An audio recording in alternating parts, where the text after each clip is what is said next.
What's going on, Raiders? Doolum here, and today I wanted to talk about the Forge Pass since I've actually completed it already. As you can see on the bottom, I still have 5 days and 21 hours, so completed it pretty quickly. Made sure I did most of my dailies every single day. You see I have 2 more here, which now don't really do anything for me. But then I was also pretty diligent about the weeklies, and honestly, I didn't even really have to try to do the weeklies. They kind of just happened, but we'll go over the weekly challenges and how you can kind of make them happen to make sure you get there quickly enough. But first, I wanted to talk about my download link. That's right. This is a great time to start Raid Shadow Legends. I genuinely thought this game was going to be something that I was not going to enjoy at all, and I thought I was going to feel like I was never having fun, and I was always behind because you're starting a game 6 years into its existence, especially a game like this. But I haven't felt like that once, and yeah, I'm pretty shocked. So come be shocked with me. Click that link down below and start off the right way with a free legendary day 1 in Eleanoril. Then at level 15, also day 1, you're going to be getting Tagore, team-wide revive, team-wide increased speed, 2 of the most important things for a support to have. And then probably a day 1 as well, because you're going to be, playing a bunch. At level 30, you're going to get Ugo, who also has a team-wide revive, block debuffs, and decreased defense. So a good epic support character. And then when you first start playing, you want to make sure you type in promo code Monkey King to get Sun Wukong, who is an S tier legendary, to be able to carry you through the early game, mid game, late game, all the way into extreme late game. He's still used by top players all the way at the end. So that's 2 legendaries, 2 epics. And if you're on iOS, make sure you click the link down below to type in any sort of promo codes for iOS. So let's get into the Forge Pass. So let's get into the challenges. So the challenges are relatively easy, right? So place 150 debuffs on enemies in Classic Arena, only from Battles 1, super easy. Heal 100 times in campaign battles. That's super, super easy. If you have a lifesteal build on somebody, it's immediate. You'll do this in 10 matches. It's super, super quick. Place 100 debuffs on dungeon bosses while beating them. Also super easy. Upgrade 25 champions to level 25 in the sparring pit. Very easy as well. And then sell 75 artifacts. I always have extra stuff to sell because I forget to sell things because I just am forgetful. And then you see a couple things here that I ended up not doing. So I didn't do 2 of the week 2 challenges. Win boots 75 times from campaign battles. I'm not farming boots, because who farms boots from campaign battles? So I felt like that was a waste of time and energy. And then win 50 dungeon battles using 5 champions with the same affinity. Also, I don't have a wide enough roster to be able to pull that off. And then in week 3, did 3 of them, missed a couple. I could sell accessories, but I didn't need to. And then week 4 had just started, and I did 1 of them, heal 100 times in dungeon battles. And then, yeah, you're already there at the end. So if you're diligent with the dailies, you could be a little bit more flexible with the weeklies, which I think is really important because some of these weeklies can be really annoying and really daunting, especially if you have a challenge like this, the win 50 dungeon battles using 5 champions of the same affinity.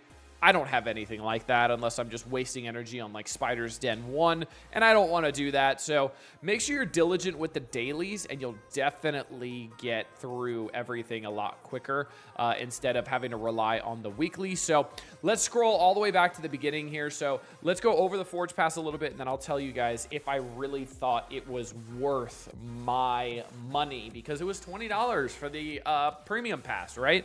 So it is money, so I definitely want to take that into consideration. So for the paid pass, to start off, we had the 10x XP, and what this is this is going to be this right up here, the Forge Pass raid boost. So this continually stacks as the Forge Pass progresses. So level 1 is 10% XP and 10% extra silver, and then it's 20, 30, 40, 50. So this is additive. So current bonus is obviously 50 XP and silver, which that alone is really, really, really nice, especially if you are struggling on silver a little bit, or you're just working on some characters for food.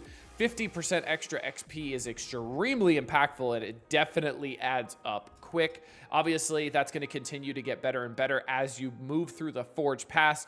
We have a bunch of glyphs as well, and glyphs have allowed me to take up some specific characters. Like I have Lysandra here, and I put a glyph on the shield to be able to get 2 more speed, a glyph on the chest plate to get 5 more speed, and then for Udex Ardor, I put a glyph almost everywhere to get more speed, because speed glyphs are going to be extremely important. So I put glyphs on a lot of people, and I got those glyphs from the Forge Pass, which was really helpful. So I got some glyphs there. We got some Chaos Ores. We got a lot of Forge materials as well. I also have my first banners, rings, and amulets that have variable sets. So I'm starting to work on that as well. And variable sets can vary. So obviously sets can vary between 2-piece sets, 4-piece sets, but there's also 9-piece sets. So those variable sets, you can go anywhere from 1 to 9. And obviously as you use more of them, the bonuses get better. There's some breakpoints, like at 3, you can get extra speed. And it's like, cool, stick with 3, and then you move on from there. You see more of that extra XP and extra silver. Speed glyphs, which are super, super important. Some Chaos Ores to change the stats of a specific artifact piece, which is really helpful if you have like a legendary piece that you know is going to be pretty, is kind of bad, and it may have like 6 stars on it, 5 stars on it, whatever. You can reforge it and change the stats on it. Some silver, which is always really helpful. Again, another, I think that's an amulet. Maybe that's a banner. I'm not the best with those just yet. We also get gear pieces, all that kind of stuff. So there's a lot of things in here that were super, super helpful. You're getting a lot of stuff for the Forge as well. And like I talked about previously, right now we have clan versus clan running.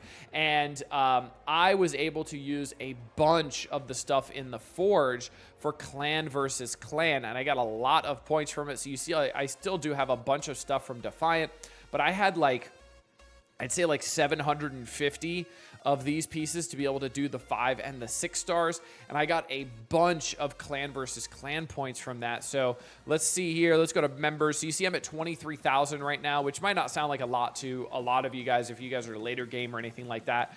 But for somebody who's been playing and, you know, is at level 53 and I've been playing for 64 days, that's really, really good. So like you see the alliance I'm in, I'm around kind of everybody else, kind of in the middle of the pack, which is kind of where I want to be. I don't want to be on the bottom and they're carrying my dead carcass across the finish line or anything. So got a lot of points from that, and that's what I always save my Forge materials from.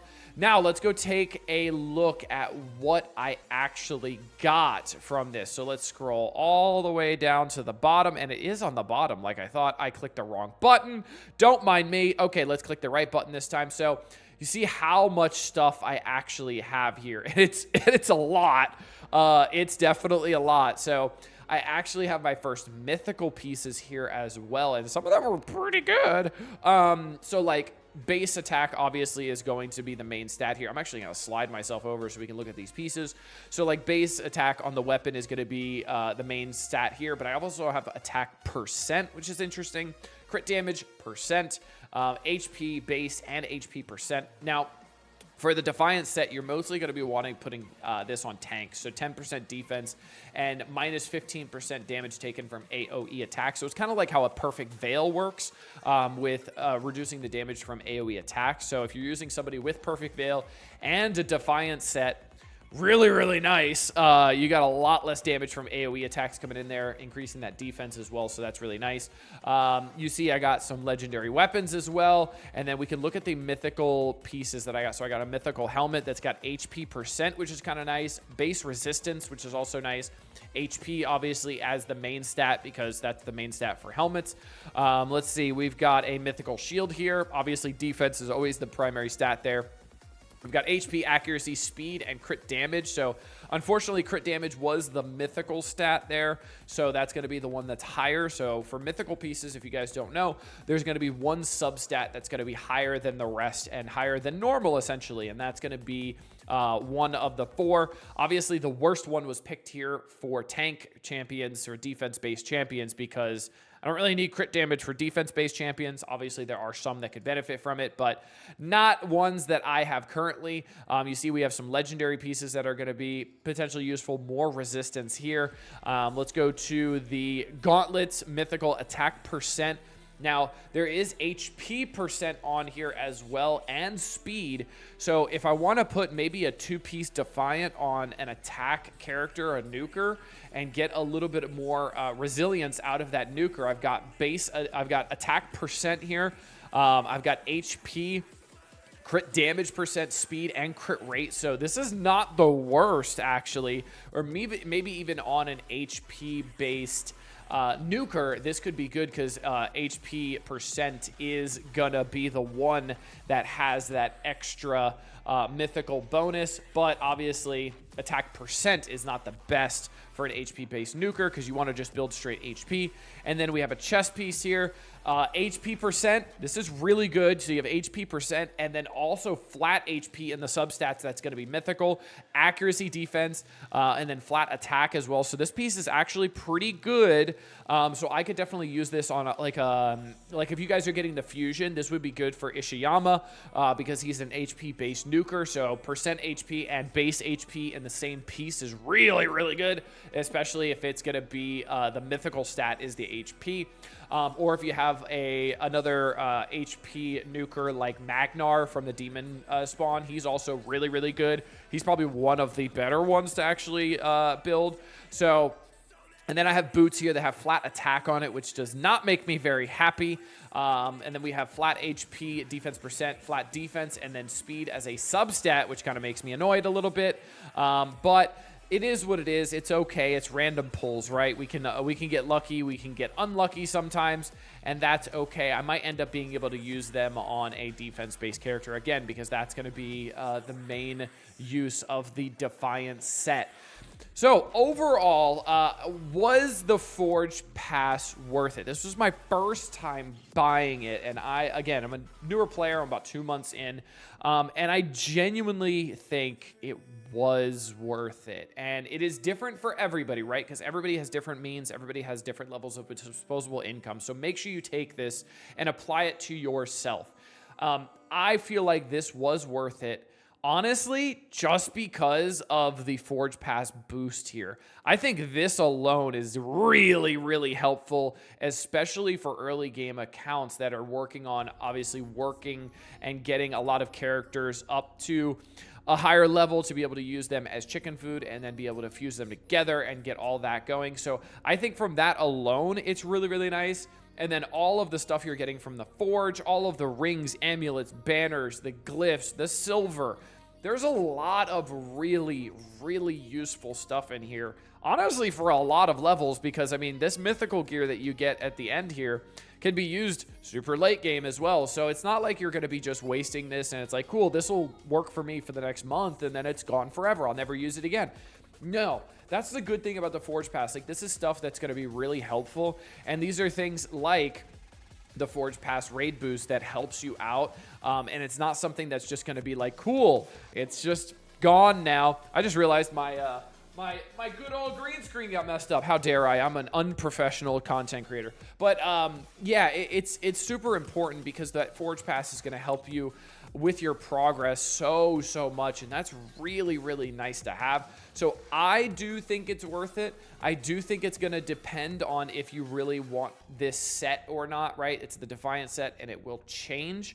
But I think just in general, getting all those Forge materials and being able to open them during Clan versus Clan is super helpful. Getting some extra bonuses there. And then getting some good mythical gear potentially, I think is really, really awesome. So I do think it is worth it. But again, that is my personal opinion. Let me know down in the comment section below what you guys think. And while you're down there, make sure you're clicking the link in the description to start off a new account or your first account the right way. Or you can scan that QR code that was at the beginning of the video as well. Start off with Eleanor, who's a legendary nuker, Tagore, epic support, Ugo, epic support, and also another legendary nuker in Sun Wukong. So I hope you guys enjoyed this one. Until next time, this has been Duelim. Later, Raiders.